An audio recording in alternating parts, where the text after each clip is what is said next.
Hello everyone, welcome back to channel. आज हम discuss करेंगे स्टार्टअप के बारे में जो कश्मीर से आई थी। इसका नाम है फास्ट बीटल। तो ये बेसिकली एक लॉजिस्टिक कंपनी है। अमन गुप्ता और पीयूष दोनों ने मिलकर फंडिंग करी 90 लाख रुपीज़ 7.5% इक्विटी के लिए, जिनका वैल्यूएशन आता है 12 करोड़ रुपये। अब जानेंगे कि out of all the shark Piyush Bansal और अमन गुप्ता ने क्यों फंडिंग करी, और दूसरी बात जो कि ये सेक्टर है उस सेक्टर में और प्लेयर्स क्या हैं और इनका फ्यूचर क्या हो सकता है इस पर्टिकुलर सेक्टर में, ये हम डिस्कस करेंगे इस वीडियो में। बेसिकली दो लोगों ने फाउंड किया था, शेख सैमुल्ला और आबिद रशीद। ये जम्मू एंड कश्मीर की पहली कंपनी है जिसको $100,000 की प्री सीरीज फंडिंग मिली हुई है।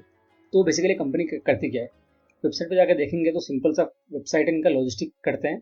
और इनका जो यूएसपी है, यूनिक सेलिंग पॉइंट है कि बेसिकली पहाड़ों पे वहाँ पे जब नॉर्मल कंपनीज डिलीवर नहीं कर पाती वहाँ पे ये कर पाते हैं, क्योंकि वहाँ के जो लोग हैं उनको अच्छे समझते हैं। इनको वहाँ का जो इंफ्रास्ट्रक्चर है, जो कि वहाँ का टेरेन है, जो लोकल क्लाइमेटिक कंडीशंस है, ये वहीं के हैं। तो ये उससे भली बाती नॉलेज है उनको कि वो कैसे काम करती है, इसलिए इनको ये एडवांटेज है। अब पॉइंट ये आता है कि चलो इन्होंने कर लिया, ठीक है। अब जो बड़ी कंपनीज है सेक्टर में, ठीक है, जो बड़ी कंपनीज कौन है, डिलीवरी हो गई, इकोम एक्सप्रेस हो गई, ई कार्ट हो गई, ब्लू डार्ट हो गया, इसके बाद से डीटीडीसी हो गई, ठीक है। तो डीटीडीसी और ब्लू डार्ट हो गया, ये तो ट्रेडिशनल बड़ी कंपनीज हैं, बहुत पहले से हैं, तो इनको थोड़ा साइड रखते हैं। अब बात करते हैं जो ग्रोविंग कंपनीज है, तो basically e commerce focused companies हैं। इकोम एक्सप्रेस हो गया, ई कार्ट हो गया, इसके बाद से आपका जो मेजर कंपनी डिलीवरी होगी। तो ये जो बड़ी कंपनी है ये क्यों नहीं कर रही है और ये इनका यहाँ पर पहुँचने का रीज़न क्या है। तो बेसिकली सिंपल सा फंड है। तो in the mean time video कैसा लग रहा है आप उस बात को बता सकते हैं लाइक करके और कमेंट करके आपके एनालिसिस क्या है। तो चलते हैं आगे, बढ़ते हैं वीडियो में। कंपनीज को नया लोकेशन और लॉजिस्टिक को एंटर करने के लिए बहुत सारे बेसिकली पैरामीटर्स होते हैं। जैसे कि मान लीजिए आपका सिटी में वो आएंगे डिलीवर करने के लिए, ऑब्वियसली अपना ऑफिस नहीं खोलते हैं, वो किसी को एजेंसी देते हैं। और उस बंदे को एक्सपीरियंस होना चाहिए लोकल चीज़ों को मेंटेन करने के लिए, लोकल लोगों को मेंटेन करने के लिए। उसके बाद एजेंसी देते हैं। फिर उन देखते हैं कि उस रीजन में हमारा ऑर्डर्स कितने आ रहे हैं, उनको वो कॉस्ट वाइज वर्कआउट करता है कि नहीं करता है।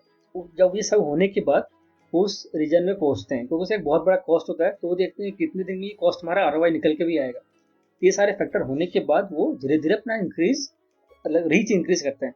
तो ये जो रीजन्स हैं, जैसे कि एग्जाम्पल दिया कश्मीर का, ये चाहते हैं अगर सक्सेसफुल होने के बाद अरुणाचल में, मेघालय में, जो कि रिमोट एरियाज है, वहाँ पर भी अपना एक्सपर्टाइज लाएंगे, ठीक है। तो अभी हुआ कि अभी अमन ने इन्वेस्ट करा, पीयूष ने इन्वेस्ट करा। क्यों करा? क्योंकि या अगेन इस माई कम्प्लीटली माई पर्सनल ओपिनियन, ठीक है। क्यों करा? क्योंकि बोट एक कंज्यूमर बेस्ड कंपनी है और जो लेंसकार्ट है वो भी कंज्यूमर बेस्ड कंपनी है, और दोनों को end to end customer delivery चाहिए। अब क्या होगा, इनको कस्टमर्स हर जगह हैं, वो पहाड़ों पे भी हैं, लेकिन कुछ कुछ लोकेशन ऐसे हैं जहाँ पर डिलीवरी, ई कॉमर्स एक्सप्रेस, ये लोग डिलीवर नहीं करते हैं, या करते हैं तो बहुत ज़्यादा टाइम लग जाता है, जिसकी वजह से जो वहाँ के लोग लोकल परचेस कर लेते हैं। तो उनका इस कंपनी इक्विटी लेने का रीज़न ये है प्राइमरीली कि इनको एक वर्किंग पार्टनर मिल जाएगा, और ये डायरेक्ट जो है बोट की वेबसाइट से या लेंसकार्ट की वेबसाइट से, लेंसकार्ट मोस्टली अपने वेबसाइट से डील करता है, राइट, तो डायरेक्टली अपने कस्टमर को प्रोडक्ट बेच सकते हैं। तो इनको एक रिलायबल पार्टनर मिल जाएगा at this point in time. Major reason यही है कि इनको एक सुविधा मिल जाएगी। अब आते हैं इस पॉइंट पे कि मुझे क्या लगता है सर फ्यूचर क्या है। पॉइंट ये है कि बेसिकली जो लॉजिस्टिक बिजनेस है वो बहुत ही ज़्यादा कैपिटल इंटेंसिव बिजनेस है।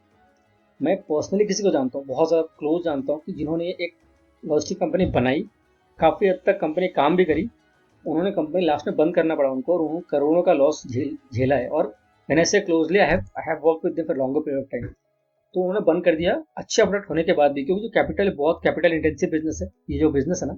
दूसरी बात ये जो है ना कि ये करने के पीछे भी आके बहुत ज़्यादा फैक्टर्स होते हैं, एम्प्लॉयज़ हो गए, ब्लू कलर हो गया, ट्रांसपोर्टेशन हो गया, तो सब कुछ काम करेंगे तो ये बिजनेस कर पाएंगे आप।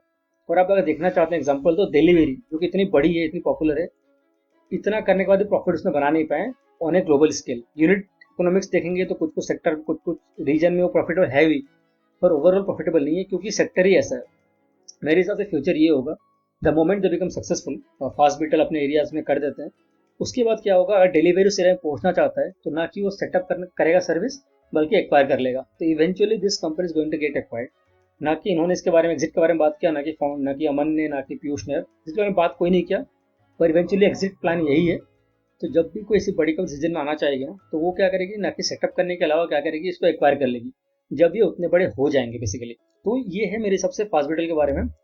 और आपको वीडियो कैसा लगा, आपको आपकी एनालिसिस क्या कहती है वो कमेंट सेक्शन में बताइए, और वीडियो अच्छा लगा उसको लाइक कीजिए, दोस्तों में शेयर कीजिए, और अगर नए हैं चैनल को सब्सक्राइब कीजिए, और नया चैनल है तो आपकी सब्सक्रिप्शन का, लाइक का बहुत ज़्यादा महत्व है। वो इंकरेजमेंट देती है कि हम कितना आगे बढ़ सकते हैं और कंटेंट कैसा है। Thank you so much for watching. Stay happy, stay safe.